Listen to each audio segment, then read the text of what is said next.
जय श्री कृष्णा। राधे राधे दोस्तों। सबसे पहले तो आप सभी भक्तों को मेरी तरफ से बहुत बहुत धन्यवाद जो इतने प्यारे प्यारे कमेंट्स करते हो, लाइक करते हो। बहुत ही अच्छा लगता है जब आप लोग इतने प्यारे प्यारे कमेंट करते हो। ठाकुर जी की कृपा आप पर हमेशा बनी रहे। देखिए, एक प्यारी सी बहन है, उन्होंने मुझे कमेंट किया है कि दीदी हमारे घर पे तो मेरे अलावा और कोई भी नहीं है जो पीरियड्स के दौरान हमारे लड्डू गोपाल की सेवा कर सके। मैं ही उनकी सेवा करती हूँ। तो ऐसे में हम अपने लाला को 5-6 दिन तक या 7 दिन तक भूखा कैसे रख सकते हैं। और यह प्रश्न उन सभी भक्त महिलाओं के मन में उठता है जो लड्डू गोपाल की सेवा करती हैं, उनसे बहुत ज्यादा प्रेम करती हैं। 5-7 दिन तो क्या, हम एक दिन भी अपने लाला से दूर नहीं रह सकते। ऐसे में हम क्या करें, हम अपने लड्डू गोपाल की पुत्र रूप में सेवा करते हैं, हम उन्हें अपना पुत्र मानते हैं। और मैंने कई बार ऐसा सुना है, देखा है कि पीरियड्स के दौरान लड्डू गोपाल को स्पर्श नहीं करना चाहिए, उन्हें भोग भी नहीं लगाना चाहिए। वैसे तो पीरियड्स के दौरान हम किसी भी देवी देवता को स्पर्श नहीं कर सकते,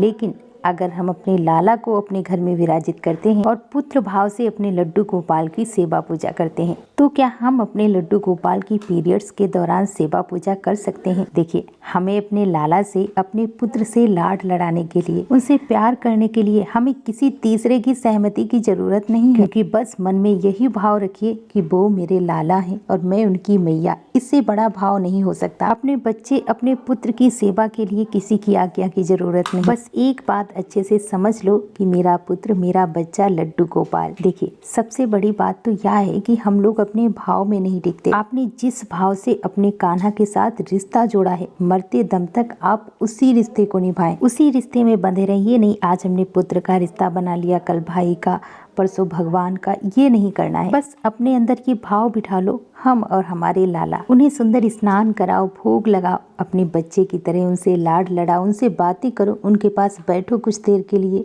और कहो कि लाला लिखो राधे राधे राधे राधे। राधा नाम से हमारे कृष्ण कन्हैया, हमारे लड्डू गोपाल बहुत खुश होते हैं। थोड़ा सा वक्त निकाल कर अपने लाला के पास बैठो, तुम भी राधे राधे जपो और लाला से बोलो कि लाला बोलो राधे राधे। जैसे हम नहीं अपने घर में छोटे बच्चे से लाड लड़ाते हैं, खुश होते हैं तो कहते हैं बेटा बोलो, पापा दादी बाबा बुलवाते हैं कि नहीं, वैसे ही आपको लड्डू गोपाल के पास बैठकर कहना है कि लाला बोलो राधे राधे। देखो लाला कैसे प्रसन्न होते हैं। एक मातृत्व भाव ही इतना ऊंचा है जिसमें किसी भी सेवा के नियम नहीं, कोई भी लाड लड़ाने की विधि नहीं, चाहे आप पीरियड से हो चाहे कैसे भी हो। बस मैं और मेरे लाला, हमें तो अपने लाला का ध्यान रखना है, हमें अपने लाला की सेवा करनी है। अगर आपने अपने लड्डू गोपाल को पुत्र माना है तो पुत्र मानो और वही भाव अपने मन में अटल कर लो कि ये मेरे पुत्र हैं। फिर देखो आपका लाला आपके साथ खेलने लगेगा और आपको यह महसूस भी होगा कि मेरे लाला मेरे आसपास है। देखो, मैं तो हमेशा कहती हूँ कि जब मानो तो सच्चा मानो, झूठे में कुछ नहीं रखा है, दिखावे में कुछ नहीं रखा है। इसी में मैं आपको बहुत ही सुंदर सा अद्भुत प्रसंग सुनाती हूँ, आपको अच्छे से समझ में आ जाएगा कि हमें अपने लाला की सेवा करनी चाहिए पीरियड्स में कि नहीं करनी चाहिए, और हमें अपने लाला, अपने लड्डू गोपाल से कैसे लाड लड़ाना चाहिए। एक मैया थी,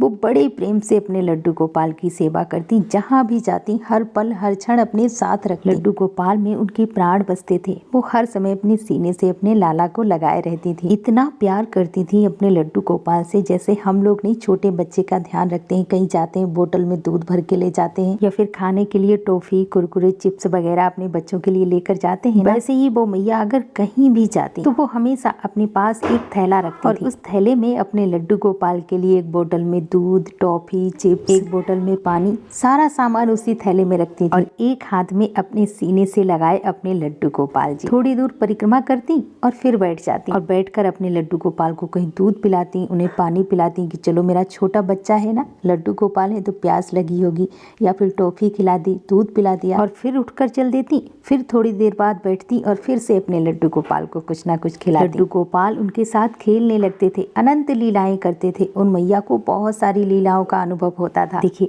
सारा खेल भाव का है। जब हमारे भाव शुद्ध हैं, लोग उन मैया को देखने के लिए उनके पीछे पीछे चलते थे। थोड़ी दूर चलती और फिर पूछती लाला कहीं भूख तो नहीं लगी है, प्यास तो नहीं, और फिर अपने लाला को दूध पिलाती। तो फिर अपने लाला को दूध पिलाती और उनका मुंह अपने आंचल से पोंछती और फिर से अपने लाला को गोद में उठाकर सीने से लगाकर परिक्रमा करने लगती। लड्डू गोपाल हैं, बच्चे हैं, पुत्र हैं, तो कभी भी भूख लग सकती है। उनके अंदर ये भाव थे कि ये मेरे छोटे से पुत्र हैं, मेरी संतान और सारा खेल तो भाव का ही है। जब आपने उन्हें पुत्र माना है तो पुत्र ही माने। देखो, जब हम जिस भाव से अपने लड्डू गोपाल की सेवा पूजा करें, जो भी रिश्ता उनके साथ जोड़ें, उसी रिश्ते के साथ मरते दम तक, जब तक इस तन से प्राण ना निकल जाए, उसी भाव से अपने लाला की सेवा पूजा करें। ये नहीं होना चाहिए कि हम उन्हें पुत्र मानते हैं, जब पीरियड्स में हो जाते हैं तो कहते हैं चलो वो तो भगवान है। ऐसा नहीं होना चाहिए। जब पुत्र हैं तो पुत्र हैं, सुकुमार मेरे प्रभु हैं, मेरे लाला हैं। जिस भाव से हमने अपने लड्डू गोपाल को अपने घर में विराजित किया है,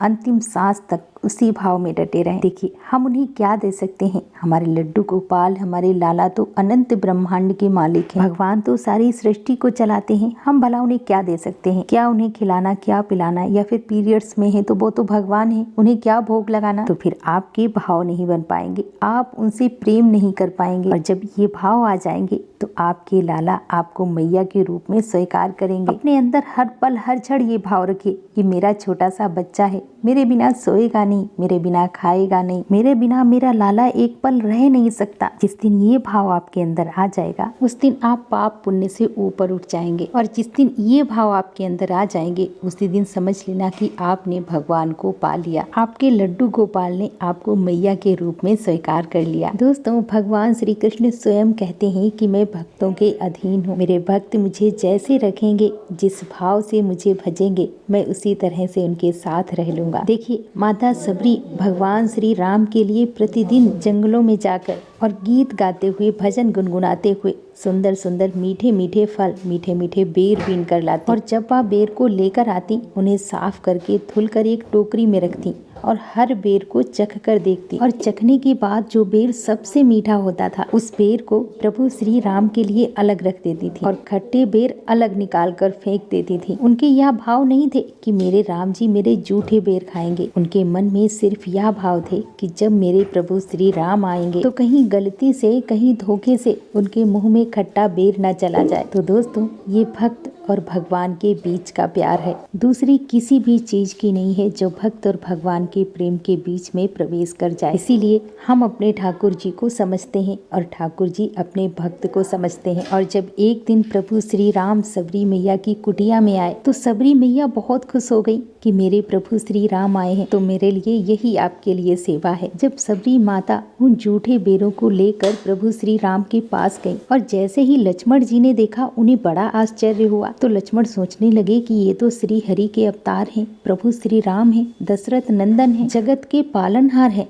और इन सबरी ने भगवान के लिए जूठे बेर रख दिए, और वो भी जात की भिलनी यानी कि छोटी जात की थी। अब लक्ष्मण जी को जूठे बेर देखकर बड़ा ही गुस्सा आ रहा था, बहुत क्रोध आ रहा था। लेकिन दूसरी तरफ प्रभु श्री राम बड़े ही प्रसन्नता के साथ सबरी के जूठे बेरों को ग्रहण कर रहे थे। प्रभु श्री राम उन बेरों को बड़े ही प्रेम से खा रहे थे। दूसरी तरफ लक्ष्मण जी उन जूठे बेरों को चोरी से फेंक देते। प्रभु श्री राम कहने लगे कि इस बेर में इनका भाव छुपा है, इनका प्रेम छुपा है, और बस हमारे भगवान को हमारे भाव ही चाहिए। दोस्तों, वैसे ही हमारे ठाकुर जी, हमारे लाला हमारे वात्सल्य प्रेम के भूखे हैं। और जब हम अपने लाला से वात्सल्य भाव से प्रेम करते हैं तो उसके बीच में कोई भी नहीं आ सकता। ऐसे ही आपने सुना होगा, एक भक्त हुई हैं कर्माबाई। कर्माबाई वात्सल्य भाव से ठाकुर जी से प्रेम करती थी, कन्हैया से प्रेम करती थी, और यही सोचकर सुबह जल्दी उठकर सीधी खिचड़ी बनाती थी। ना स्नान करती, ना साफ सफाई करती, सिर्फ सीधे अपने लाला के लिए खिचड़ी बनाती थी। क्योंकि कर्माबाई बहुत गरीब थी, लेकिन वो ठाकुर जी से बहुत प्रेम करती थी। कर्माबाई को यह पता था कि हमारे घर में रोज एक छोटा बालक आता है, और वो उसे प्रेम से अपने हाथों से प्रतिदिन खिचड़ी खिलाती थी। और जगन्नाथ भगवान एक छोटे बच्चे के रूप में आते थे और कर्माबाई के हाथों से खिचड़ी खाते थे। दोस्तों, हमारे ठाकुर, हमारे कन्हैया, हमारे भगवान को 56 भोग की कमी थोड़ी ना है, लेकिन वो प्यार के भूखे हैं, हमारे भाव के भूखे हैं। वो कहते हैं ना कि भाव का भूखा हूँ मैं, भाव ही एक सार है, भाव से मुझको भजो तो भव से बेड़ा पार। इसीलिए दोस्तों, उन्हें प्यार से, भाव से भजो, उनकी सेवा पूजा करो। हमारे कन्हैया, हमारे जगन्नाथ जी प्यार के बसीभूत होकर कर्माबाई के यहाँ खिचड़ी खाने आते थे। इसीलिए दोस्तों, निसंकोच होकर किसी की बातों में ना आकर अपने लाला अपने लड्डू गोपाल की सेवा पूजा कीजिए, उनसे प्रेम कीजिए और विश्वास कीजिएगा दोस्तों, जिस दिन आपके मन में वात्सल्य भाव आ जाएगा ना,